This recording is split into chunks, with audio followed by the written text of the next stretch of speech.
संख्या 12%। देश के सारे प्राकृतिक संसाधनों पे पूरा उनका कब्जा, देश के सर्वोच्च न्यायालय, उच्च न्यायालय पे उनका कब्जा, देश के सचिवालय पे जो सीनियर आईएएस होते हैं जो देश की नीति बनाते हैं उस पे पूरे के पूरे पे 95% से ज्यादा पे उनका कब्जा, देश के सारे प्राकृतिक संसाधनों पे उनका कब्जा, देश के सारे व्यापार पे उनका कब्जा, देश के सारे स्कूल, अस्पताल, कॉलेज के मालिक वो। भाई तुम्हारे हमारे पास है क्या? जिस तरह आरएसएस के परमानेंट कैडर सेंटर हैं, वो लोगों को कैडराइज करते हैं, ट्रेन करते हैं, और ट्रेन करने के बाद ऐसा मजबूत बना देते हैं कि उनका जो प्रचारक होता है वो टूटता नहीं है, वो बिकता नहीं है। वो कुर्सी भी पालेगा तो कुर्सी के वसीभूत नहीं होता। अगर आज आरएसएस कह देना मोदी जी रिजाइन करो, तो मोदी जी की हिम्मत नहीं है कि वो प्रधानमंत्री बने रहें।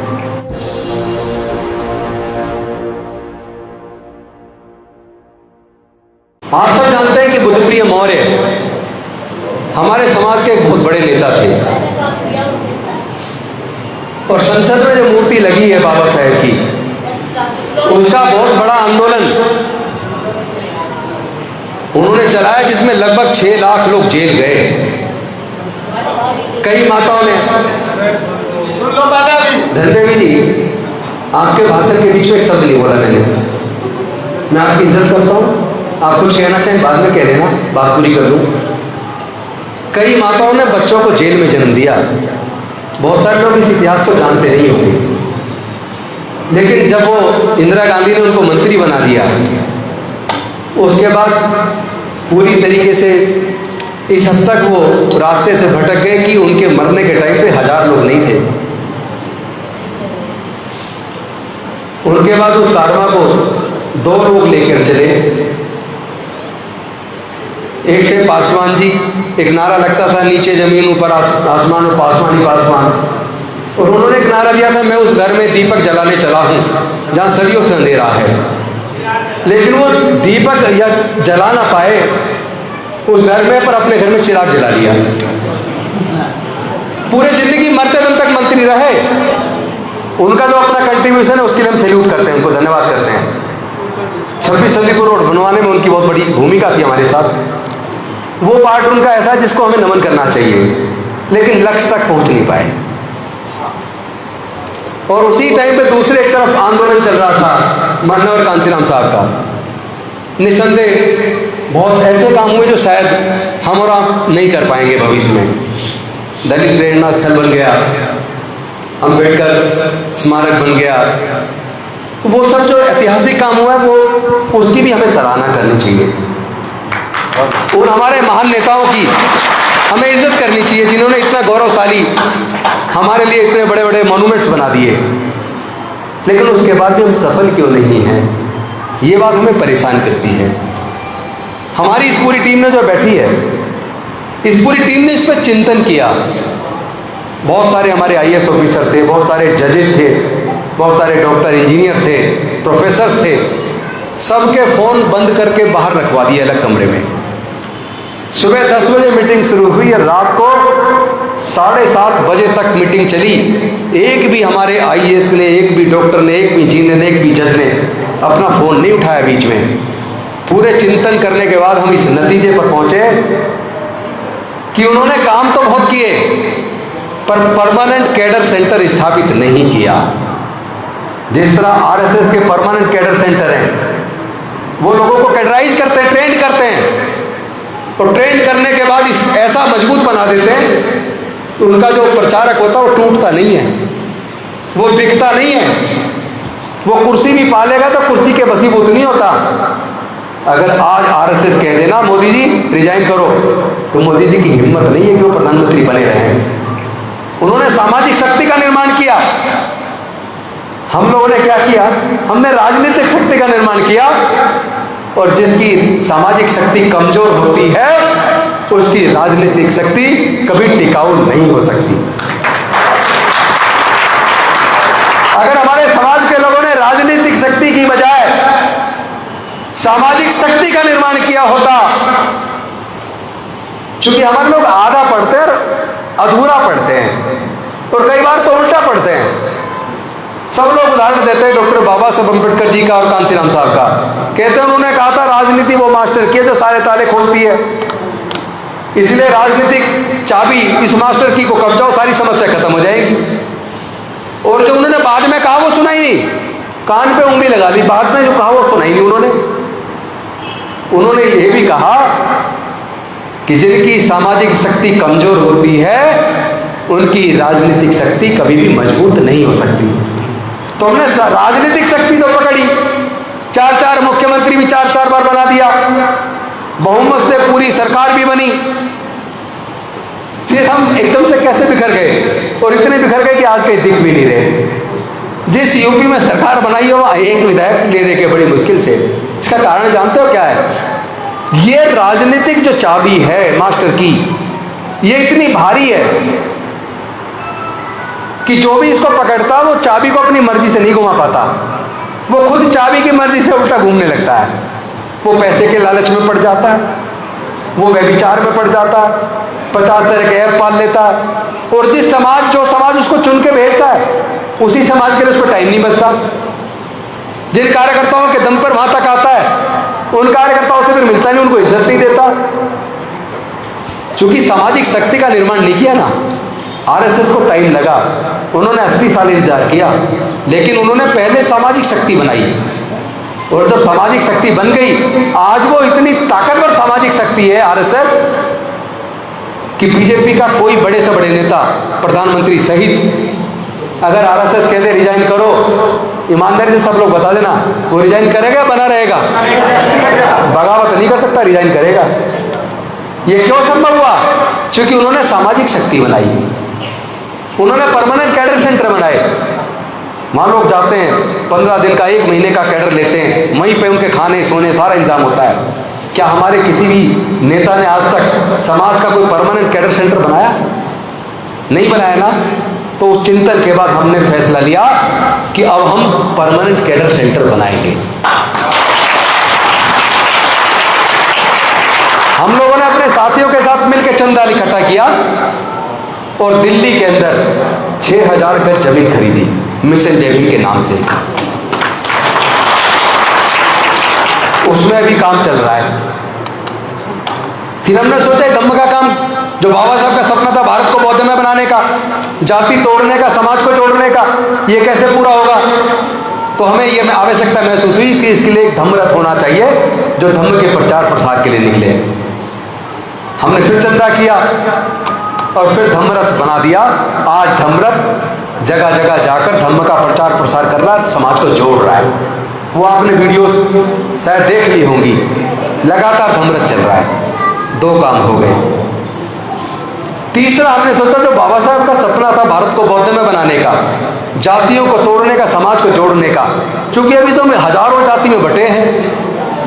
वो लोग, एक बहुत बारीक सी बात कह रहा हूं, कोई ब्राह्मण से पूछे तुम्हारा वर्ण क्या है, तो वो कहेगा मैं ब्राह्मण हूं, और जाति क्या है, जाति भी ब्राह्मण है। कोई अगर कोई क्षत्रिय से कहे तुम्हारा वर्ण क्या है, वो कहेगा मैं क्षत्रिय हूं, और तुम्हारी जाति क्या है, जाति भी क्षत्रिय है। कोई किसी वैश्य से कहे तुम्हारा वर्ण क्या है, वो कहेगा हम वैश्य हैं, और तुम्हारी जाति क्या है, जाति भी वैश्य है। लेकिन चौथा वर्ण जिसमें हजारों जातियां हैं, उनमें से किसी से भी पूछे कोई तुम्हारा वर्ण क्या है, तो वो जवाब नहीं देगा, चुप रहेगा, और उसे फिर अपनी हजारों जाति गिना देगा। कोई कहेगा मैं कुर्मी हूं, कोई कहेगा मैं यादव हूं, कोई कहेगा मैं मौर्य हूं, कोई कहेगा मैं शाक्य हूं, कोई कहेगा मैं कुशवाहा हूं, कोई कहेगा मैं लोहार हूं, कोई कहेगा मैं बढ़ई हूं, कोई कहेगा मैं चमार हूं, कोई कहेगा मैं कोली हूं, कोई कहेगा मैं घटीक हूं, कोई रैगड़, कोई बैरवा, कोई बलई, कोई नट, कोई कंजर। हजारों जाति गिना दी और हजारों टुकड़े में बट गए। तो वो 3 लोग, 3 वर्ण, 3 जाति, संख्या 12%। देश के सारे प्राकृतिक संसाधनों पे पूरा उनका कब्जा, देश के सर्वोच्च न्यायालय, उच्च न्यायालय पे उनका कब्जा, देश के सचिवालय पे जो सीनियर आईएएस होते हैं जो देश की नीति बनाते हैं उस पे पूरे के पूरे पे 95% से ज्यादा पे उनका कब्जा। देश के सारे प्राकृतिक संसाधनों पे उनका कब्जा, देश के सारे व्यापार पे उनका कब्जा, देश के सारे स्कूल, अस्पताल, कॉलेज के मालिक वो। भाई तुम्हारे हमारे पास है क्या? क्या कमाया हमने? हमारे पास तो जो कुछ है केवल और केवल डॉक्टर बाबा साहब अम्बेडकर का दिया हुआ पढ़ाई का अधिकार और रिजर्वेशन, जिससे नौकरी मिल गई, नौकरी से बोलने की ताकत आ गई, उनको तकलीफ शुरू हो गई कि जो हजारों साल तक हमारे गुलाम थे, 16-16 घंटे काम करते थे, पैसे नहीं मांगते थे, बचा हुआ खाना मिलता था, आज वो लोग न्यूनतम मजदूरी मांगने लगे हैं, जुल्म के खिलाफ मुकदमा दर्ज कराने लगे हैं। ये ताकत कहाँ से आ गई इनके पास?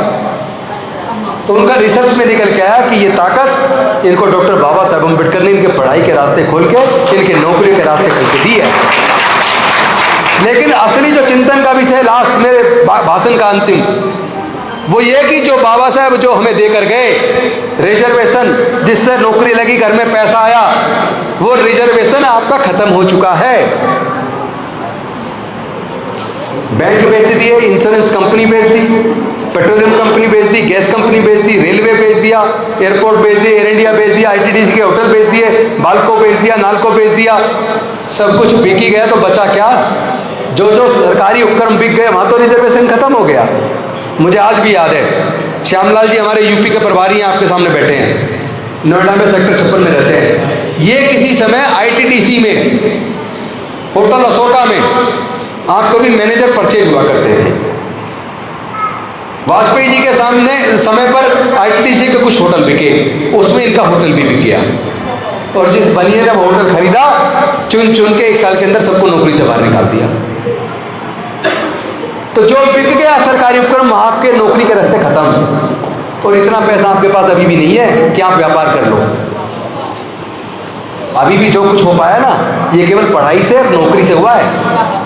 और पढ़ाई उन्होंने इतनी महंगी कर दी, दिल्ली को अगर छोड़ दे, पूरे देश के अंदर सरकारी स्कूल इतने कमजोर कर दिया, वहाँ पढ़ने का माहौल नहीं है।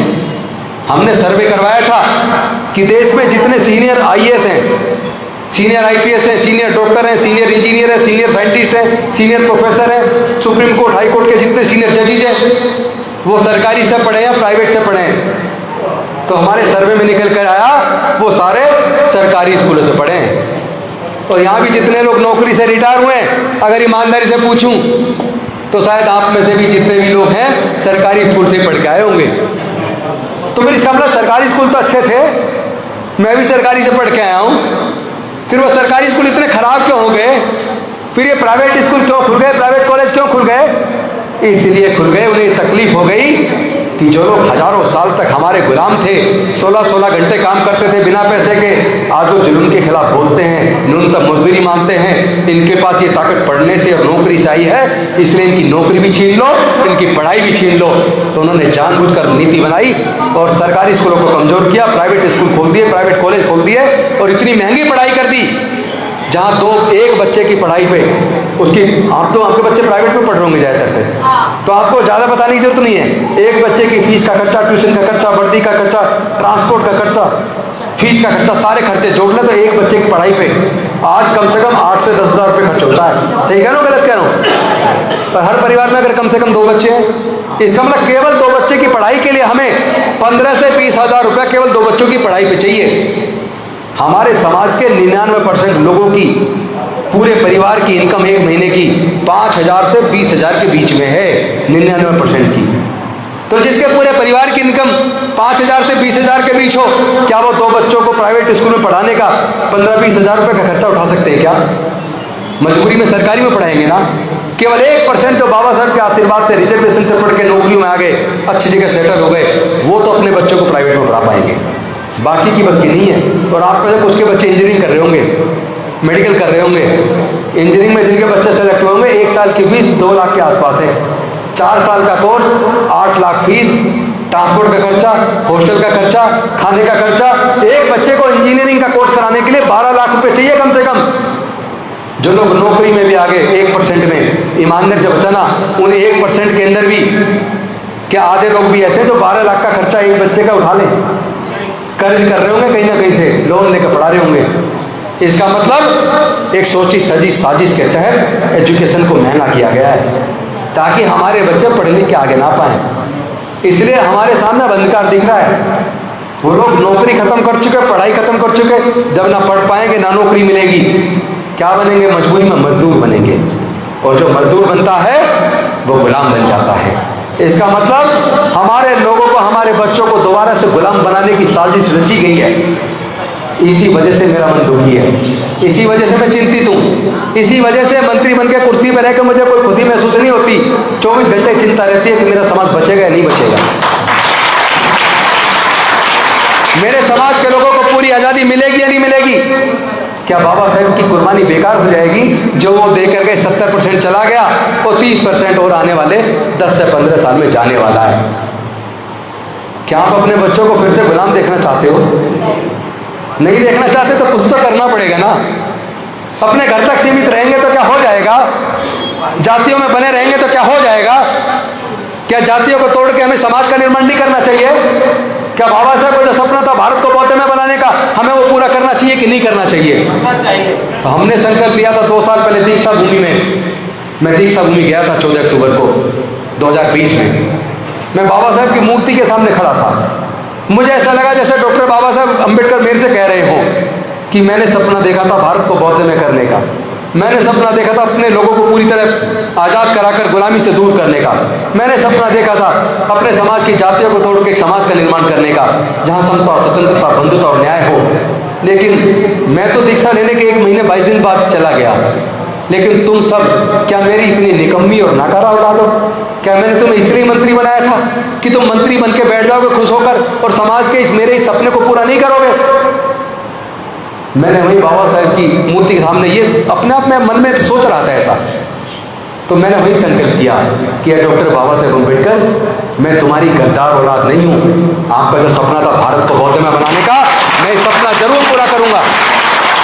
मैं आपके इस बौद्ध में भारत बनाने का, जातियों को तोड़कर एकजुट एक अपना बहुजन समाज बनाने का सपना पूरा करने के लिए अपना जीवन लगा दूंगा। चाहे इसके अंदर मेरी जान चली जाए, मेरी पत्नी, मेरे बच्चे, मेरी प्रॉपर्टी, सब कुछ क्यों ना खत्म हो जाए, पर इस सपने को पूरा करने के लिए अपना पूरा जीवन लगा दूंगा। यही सोच कर शुरुआत की, और उस शुरुआत में इतने अच्छे अच्छे लोग मिले। हमारे सुभाष आर्य जी चीफ इंजीनियर रिटायर हुए। मैंने कहा घर बैठ के क्या करोगे, आओ मिशन जय भीम का नेतृत्व करो, राष्ट्रीय अध्यक्ष बनो, पूरे समाज को जोड़ने का संकल्प करो। आप तो चीफ इंजीनियर तक बाबा साहब ने पहुंचाए ना, तो तुम्हारी कोई समाज के प्रति जिम्मेदारी नहीं है क्या?